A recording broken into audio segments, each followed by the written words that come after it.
আসসালামু আলাইকুম ওয়া রাহমাতুল্লাহি ওয়া বারাকাতুহু। আউযু বিল্লাহি মিনাশ শাইতানির রাজিম। বিসমিল্লাহির রহমানির রহিম। আলহামদুলিল্লাহ, আলহামদুলিল্লাহ, আলহামদুলিল্লাহ। সমস্ত আল্লাহর প্রশংসা জানিয়ে আজকের কোরআন মাজিদের ক্লাস শুরু করতে চলছি। কোরআনের মাজিদের ক্লাস আজকের আয়াত নাম্বার হলো 22 নম্বর, অর্থাৎ 22, সূরা আল বাকারা, 2 নম্বর সূরা। শুরু করা যাক। বিসমিল্লাহির রহমানির রহিম। পরম করুণাময় অতি দয়ালু আল্লাহর নামে, অর্থাৎ শুরু করছি আল্লাহর নামে যিনি নিতান্ত মেহেরবান অতি দয়ালু। এখানে আলিফ আছে, লাম আছে, তারপরে জাল আছে, তার দালের নিচে কিসর রয়েছে। তাহলে এখানে আল্লাযী, এখানে আবার সাদ্দে রয়েছে, হ্যাঁ? আল্লাযী ইয়া রয়েছে, আল্লাযী যা আইন রয়েছে, যা আ লা, যা আলা লা কু কু, আর এখানে মিম রয়েছে, যা আলা, যা আলা লা কু মুল, এই মুটাকে লামটাকে ধরবে, মুল আর, এই যে কু মুল আর দা। এখন দা অর্থাৎ সাদ ল বা দাঁত পড়েন, তাহলে দা হবে আও দা। কি লেখা আছে? বিসমিল্লাহির রহমানির রহিম। তারপরে আল্লাযী জাআলা লাকুমুল আরদা ফিরাশান, ফিরাশান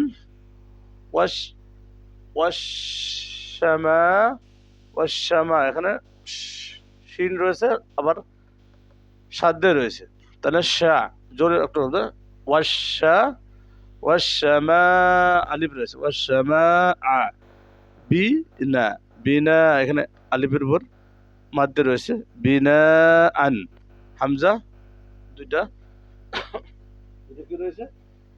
দুইটা ফাতে রয়েছে, তাহলে কি হবে? বিনা আন। ওয়া আ, ওয়া আনজা, ওয়া আনজালা, ওয়া আনজালা মিনা, মিনা, ওয়া আনজালা মিনা সামাই, এই যে এখানে আলিফ রয়েছে, মাদ্দে রয়েছে, সামাই মা আন, এখানে আবার হামজার উপরে দুইটা ফাতে রয়েছে, তাহলে আন হবে, মা আন, মা আন, ফা ফাজ, ফাখ, এখানে খা রয়েছে, ফাআখরা, ফাআখরাজা, ফাআখরাজা বিহি, ফাআখরাজা বিহি মিনাস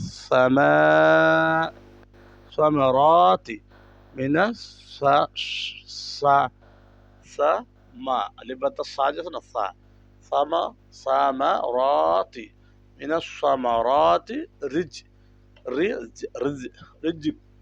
রিজকান, কাফের উপর দুইটা লাম রয়েছে, তাহলে কি হবে? কান, রিজকান, রিজকান লাকুম, লাকুম, ফালা তাজ, ফালা তাজ আইন রয়েছে, ফালা তাজ আলু, ফালা তাজ আলু লিল্লাহি আন্দা, আন্দা দান, আন্দা দান, ওয়া আনতুম, তা আইন রয়েছে, তা লা, আইনের উপরে সুকুন রয়েছে, তা আলা মুন, মিম ট্যাগের উপরে তারপরে ওয়া রয়েছে, সাথে ওয়ার উপরে সুকুন রয়েছে, তাহলে কি হবে? তা আলা মুন। এবার শুরু করে পড়লে কিরকম হবে? বিসমিল্লাহির রহমানির রহিম। আল্লাযী জাআলা লাকুমুল আরদা ফিরাশান ওয়াস-সামাআ বিনাআন ওয়া আনজালা মিনাস সামাই মাআন ফাআখরাজা বিহি মিনাস সামারাতি রিজকান লাকুম ফালা তাজআলু লিল্লাহি আন্দাদান ওয়া আনতুম তা'লামুন। এই আয়াতটি একটি আয়াত, এই আয়াতটাই আমরা দেখি আল্লাহ সুবহানাহু ওয়া তাআলা এটা কি বলছেন। আমরা তো আরবিটা পড়লাম, দেখি বাংলাটা তরজমা দেখি কি বলছে। এখানে বাংলাটা বলছে যিনি, কার কথা বলছে? আল্লাহ। ওই যে আল্লাহর পরিচয় দিচ্ছে যে আল্লাহ, যিনি বলছে, অর্থাৎ আল্লাহ বলছে যে যিনি তোমাদের তোমাদের জন্য জমিনকে, এখন জমিন কে তৈরি করেছে? আল্লাহ ছাড়া তো কারো দ্বারা তৈরি না। তাহলে এটাই বিশ্বাস করতে হবে, যিনি জমিনকে করেছেন বিছানা। সুবহানাল্লাহ, জমিনকে করেছেন বিছানা। বিছানা এই জন্য আল্লাহ সুবহানাহু ওয়া তাআলা উদাহরণ দিয়েছেন। এটা বিছানার মানে বিশ্লেষণ করতে গেলে আমরা যে রাতের পরে যে দিন, আর দিনের পরে যে রাত হয়, এই রাতটা কিন্তু আমাদের দিছে কিন্তু রেস্ট করার জন্য, আর সেই রেস্টটা হয় বিছানার মধ্যেই। আর এই বিছানা এই জন্য উদাহরণ দিয়েছে, বিছানার মধ্যে রেস্ট হয়। আর এই বিছানাটা তো সবচেয়ে শান্তিপূর্ণ জায়গা, সব সুকুন সব কিছু ছেড়ে একটা আরাম করছে বিছানা।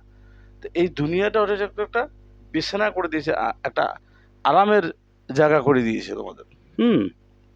বিছানা করে দিয়েছে, বিছানা দিয়ে বুঝিয়ে দিয়েছে। তো বিছানা বলছে আল্লাহ সুবহানাহু ওয়া তাআলা, জমিনকে করে দিয়েছে বিছানা, আসমানকে দেখছে, আসমানকে ছাদ, আসমানকে ছাদ করে দিয়েছে। এখন ছাদের উদাহরণ দিতে গেলে আমরা যে ছাদের কথা বলি, ছাদ একটা এমন জিনিস যে ছাদের এই বৃষ্টি থেকে রক্ষা, রোদ থেকে রক্ষা, ছাদের জন্য মানুষ কোথায় কোথায় যাইতেছে, বিদেশ যাইতেছে কাজ করতে, শুধু মাথার মধ্যে একটা ছাদের দরকার। তাই মাথার মধ্যে ছাদ না, আল্লাহ সুবহানাহু ওয়া তাআলা পুরো পৃথিবীর মধ্যে ছাদ দিয়েছে। তাহলে এই ছাদের উপর দেখো, এই ছাদের এই গুণটা শুনে নাও, এই ছাদটা থেকে কি আল্লাহ সুবহানাহু ওয়া তাআলা তৈরি করছে। আমার ছাদ থেকে কি আর আল্লাহ সুবহানাহু ওয়া তাআলা যে ছাদ দিয়েছে তার ছাদের মধ্যে পার্থক্য দেখুন। আল্লাহ সুবহানাহু ওয়া তাআলা কি বলছেন যে করেছে, হ্যাঁ, ছাদ এবং আসমান থেকে, এই ছাদ অর্থাৎ আসমান থেকে কি করেছে? আসমান থেকে নাজিল করেছে। আল্লাহ সুবহানাহু ওয়া তাআলা বলছে আসমান থেকে নাজিল করেছে আমি, এই যে করেছে বৃষ্টি। মাশাআল্লাহ, আল্লাহ সুবহানাহু ওয়া তাআলা বৃষ্টি আসমান থেকে নাজিল করেছেন। এই কথার দ্বারা বোঝা গেল বৃষ্টি দিয়ে, আল্লাহ সুবহানাহু ওয়া তাআলা বৃষ্টি যদি না হতো আমরা ফসল কোথায় পাইতাম? আল্লাহ সুবহানাহু ওয়া তাআলা যে বৃষ্টি দিয়েছে, অতঃপর আমরা যে তা মাধ্যমে, এই যে ওই মাধ্যমে, বৃষ্টির মাধ্যমে আমরা উৎপন্ন করেছি ফসল। হ্যাঁ, মানে ফল ফলন্ত, যেগুলো ফল ফলন্ত অর্থাৎ উৎপাদন, যা ফসল পাই আমরা। তারপর কি লিখেছে? তোমাদের জন্য, তোমাদের জন্য রিজিক, এই বৃষ্টির দ্বারাই আমরা জমিন থেকে, যে মরা জমিনকে আল্লাহ সুবহানাহু ওয়া তাআলা জীবিত করে দেয়, আর ওই জমিন থেকে আমরা ওই বৃষ্টির মধ্যে থেকে আমরা ফসল পাই, নতুন নতুন গাছ উঠে আসে, ফসল বৃষ্টির দৌলতে আমরা আল্লাহ সুবহানাহু ওয়া তাআলার কাছে এই জিনিসটা পাই। আল্লাহ সুবহানাহু ওয়া তাআলা ওই সিস্টেমটা করে দিয়েছে, বলছে যে আমি বৃষ্টি দেই, আর ওই তোমার বৃষ্টির ওসিলে তোমরা ফল ফসল উঠাও, সেটা আল্লাহ সুবহানাহু ওয়া তাআলার দান। এই আল্লাহ সুবহানাহু ওয়া তাআলা এই কথাটাই বলে দিল। তারপরে বললো যখন বৃষ্টি অতঃপর তার মাধ্যমে উৎপন্ন করি ফল ফসল। হ্যাঁ, তারপরে গেলে চলো, সুতরাং তোমরা জেনে বুঝে, আল্লাহ সুবহানাহু ওয়া তাআলা বলছে সুতরাং তোমরা জেনে বুঝে। কার কথা বলছে?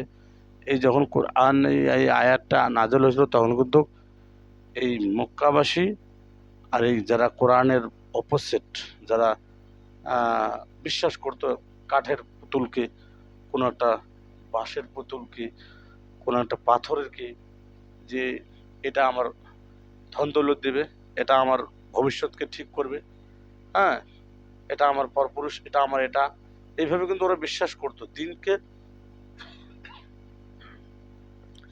দিনের জন্য এক দিনে এক একটা করে ওদের খোদা আছে।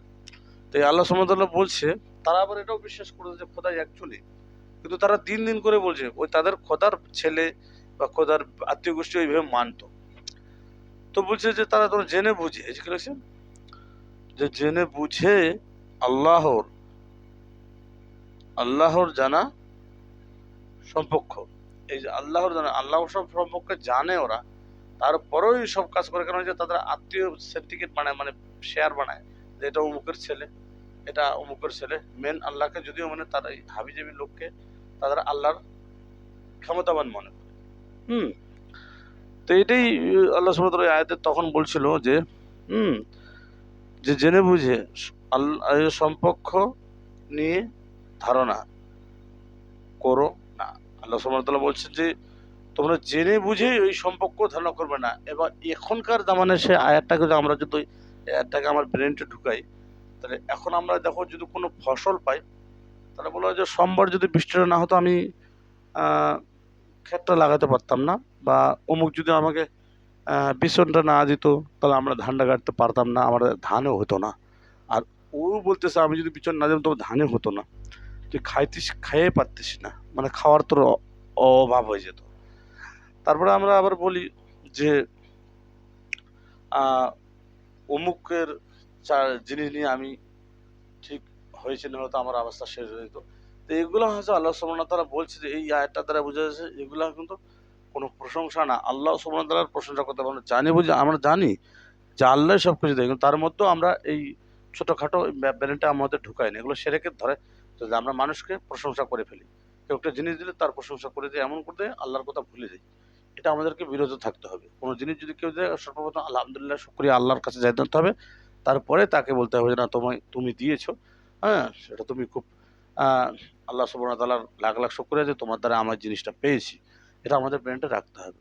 তো এই দ্বারাই আমাদের এই আয়াতটার দ্বারাই বোঝা গেল যে কোনো কিছু আমরা যদি কোনো কিছু পেয়ে থাকি, সেটা যেই দেখ না কোনো সর্বপ্রথম আমাকে আল্লাহ সুবহানাহু ওয়া তাআলাকে প্রশংসা জানাতে হবে। যদি আমরা না জানি এই আয়াতটা আল্লাহ সুবহানাহু ওয়া তাআলা বলছে তোমরা জেনে বুঝে আল্লাহর শরীককে তুমি অন্য কাউকে করতেছো, এটা আল্লাহ আমাদের সেন্টিমেন্ট দিয়েছে যে এটা হুঁশ রাখবা। এটাও একটা বিশাল একটা মানে তৌহিদের খেলাফ হয়ে যায়। তৌহিদ রাখতে গেলে এইটাই আমার বুঝতে হবে। যাই হোক আলহামদুলিল্লাহ আমরা এতটুকু বুঝলাম। আল্লাহ সুবহানাহু ওয়া তাআলা আমাদেরকে সহিভাবে বোঝার তৌফিক দান করুক। আজকের মতো কোরআন মাজিদের ক্লাস এতটুকুই। পরবর্তী ক্লাস আমরা আসবো। হুম, সবাই ভালো থাকুন, সুস্থ থাকুন। আসসালামু আলাইকুম ওয়া রাহমাতুল্লাহি ওয়া বারাকাতুহু।